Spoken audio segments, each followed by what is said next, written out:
слышите? Видите, вот. Жарко. Дверь открыта. Кругом мужа. Я стесняюсь. Несмотря ни на что.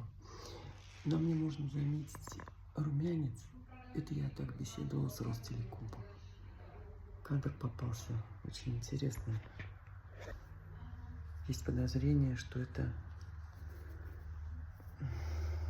Я не скажу вам, откуда. Какой там теперь обслуживающий персонал, кого берут. Так еще не было. Но мы с ним все-таки договорились.